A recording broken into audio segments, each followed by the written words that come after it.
Hoy vamos a hablar de la caída de Pablo Gómez. Entonces, a ver, quiero darles un poquito de historia, ¿no? Primero que nada, ¿quién es Pablo Gómez? Vamos a empezar por ahí. El mayor logro... Estoy aquí, Brian. Okay. El mayor logro de Pablo Gómez en su vida es haber sido porro de la UNAM. ¿Ok?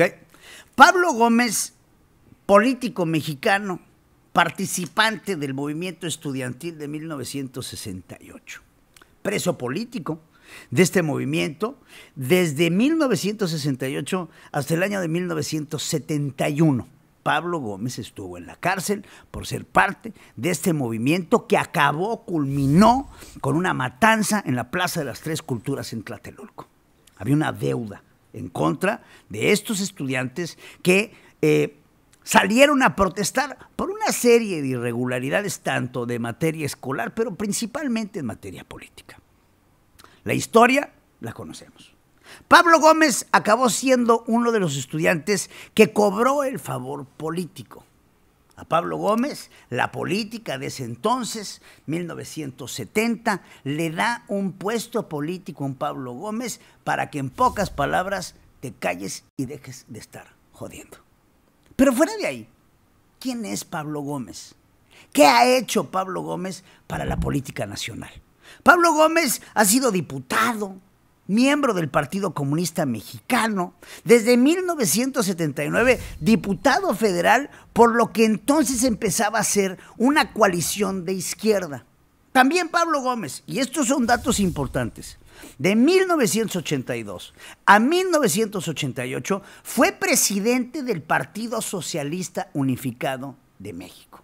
Después, otra vez, diputado, senador, pero fuera de eso, ser miembro de la Asamblea Legislativa, diputado, senador, ha sido 2 ocasiones precandidato a jefe de gobierno federal, una en el año 2000, perdiendo en contra de un Andrés Manuel López Obrador, a quien él acusó de no haber sido elegible en un gran escándalo que se hace en contra de Andrés Manuel López Obrador, porque, según la denuncia de Pablo Gómez, Andrés Manuel López Obrador no podía ser candidato a una jefatura de gobierno que ganó porque no residía en la Ciudad de México, y se levantó una gran polémica.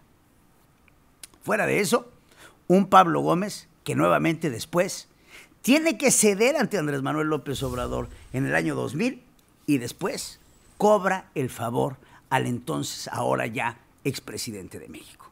Pero yo les vuelvo a hacer la pregunta: ¿cuáles son los logros políticos de Pablo Gómez?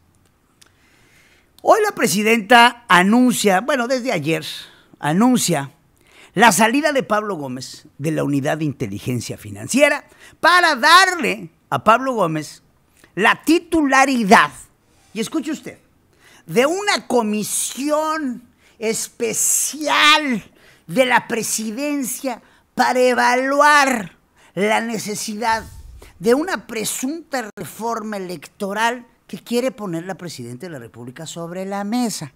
Una reforma electoral que francamente no se necesita. Sin embargo, hay temas interesantes dentro de esta reforma electoral propuesta por la presidenta que, de concretarse, sería bueno para la política nacional. Pero no lo van a hacer porque no les conviene, como es el caso de los plurinominales.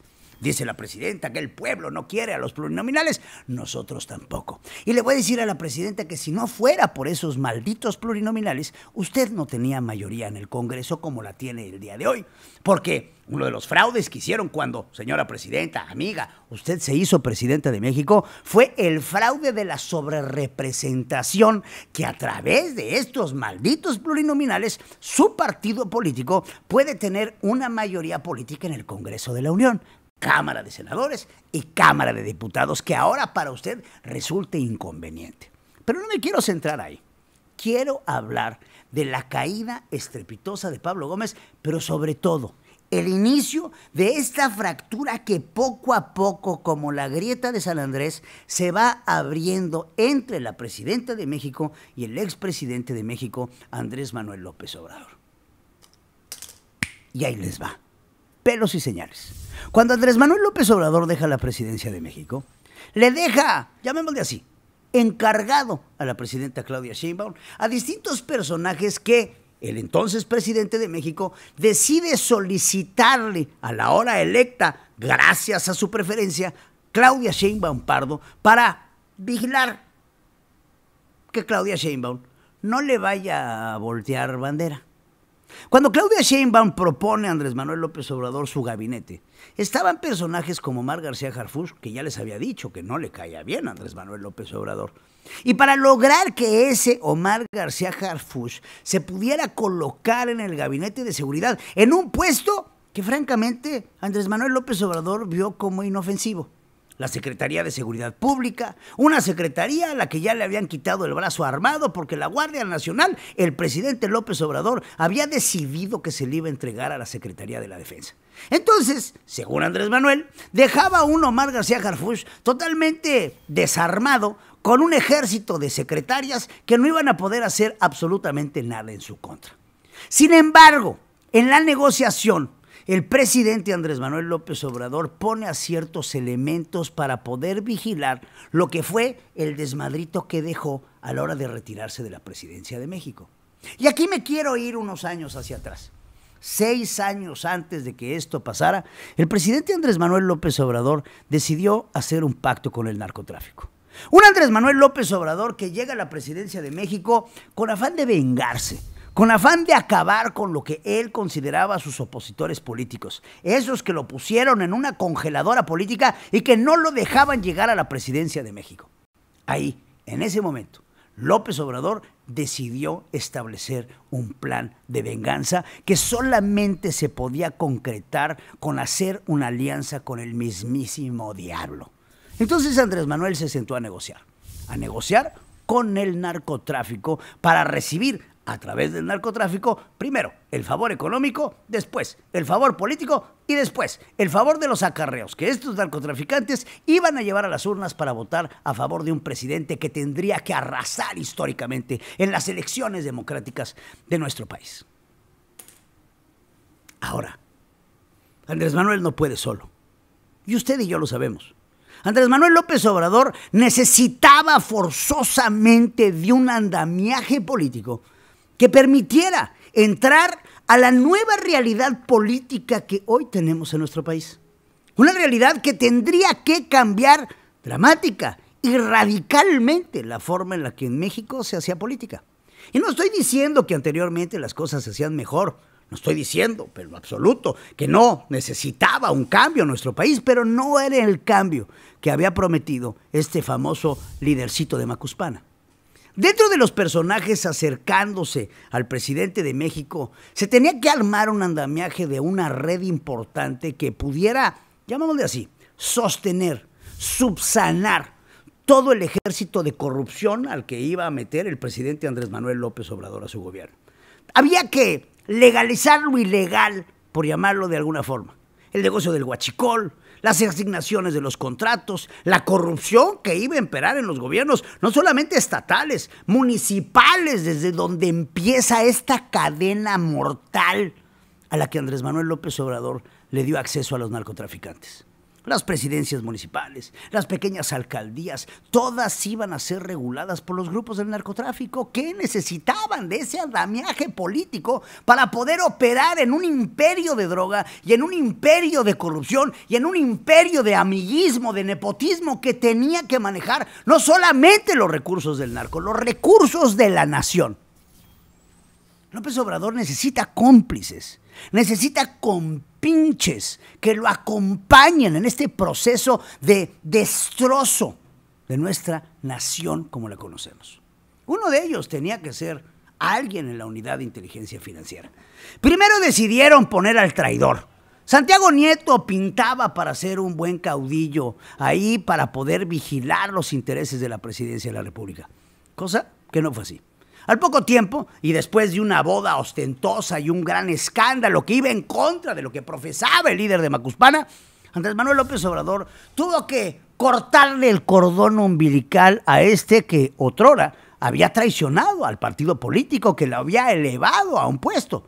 Santiago Nieto era un priista de corazón, un peñista de hueso colorado que andaba con su copete de Astroboy presumiendo que formaba parte de las filas del PRI. Sin embargo, el PRI lo traicionó. Y Santiago Nieto, entonces, se convierte, nuevamente, vendiendo sus opiniones políticas, en alguien importante dentro de este movimiento de la Cuarta Transformación. Sin embargo, le ganó el ego, le ganó lo ostentoso, le ganó lo querer ser y se casó con una Carla Humphrey en una boda ostentosa que acabó costándole el puesto. Ahora la pregunta es, ¿a quién vamos a poner ahí? Porque en esta unidad de inteligencia financiera necesita estar alguien que forzosamente esté dedicado a limpiarle el culo a las empresas que poco a poco iban a hacer negocios dentro de la familia y de sus allegados políticos. ¿Quién mejor que Pablo Gómez? ¿Quién mejor que este hombre que en algún momento me pudo haber costado la candidatura para jefatura de gobierno del Distrito Federal? Andrés Manuel López Obrador te dejó vivir, Pablo, y por eso tú le debías un favor. Y entonces Pablo Gómez se convierte en un indispensable, en un hombre que detrás de la unidad de inteligencia financiera estaba disponible para ir en contra de los opositores y abrir investigaciones y congelar cuentas, pero también taparle el ojo al macho a esas empresas que no convenía estarle rascando. Una unidad de inteligencia financiera que podía ver hacia el otro lado cuando se trate de los chocolates Rocío, o las cervezas del hijo del presidente, o los negocios de Huachicol de Adán Augusto, o muchos otros negocios más que a través de empresas fantasmas se empezaban a hacer a través del gobierno de la República Mexicana. El otro elemento tenía que estar en el SAT, en el sistema de administración tributaria, y ¿quién mejor que la hermana de Adán Augusto López? Una mujer que cuando llegó a la unidad de inteligencia financiera en el SAT, vigilando a las empresas fantasmas que hacían y que lavaban dinero, disminuyeron en un 95% porque dejó de hacer su trabajo. Empezaron a mirar hacia el otro lado.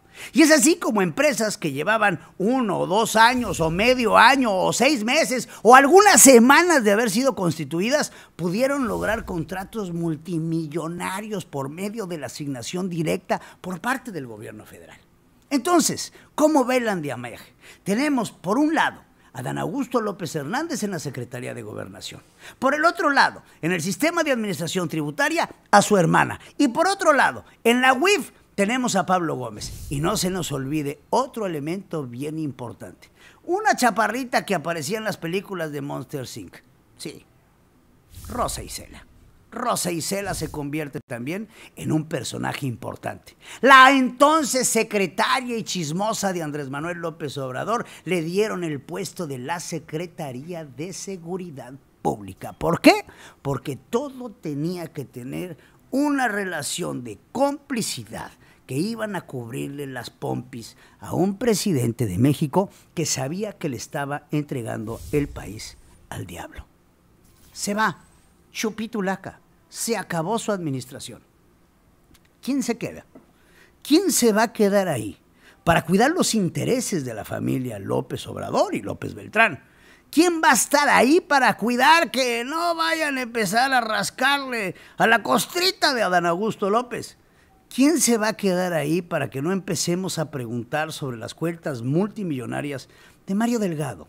O de algunos otros personajes como el señor Oropesa, o de algunos otros personajes dentro de esta administración de Andrés Manuel López Obrador que hicieron posible esta alianza con el diablo. Pablo Gómez, ahí te tuviste que quedar. Sin embargo, Pablito clavó un clavito y cometió un error.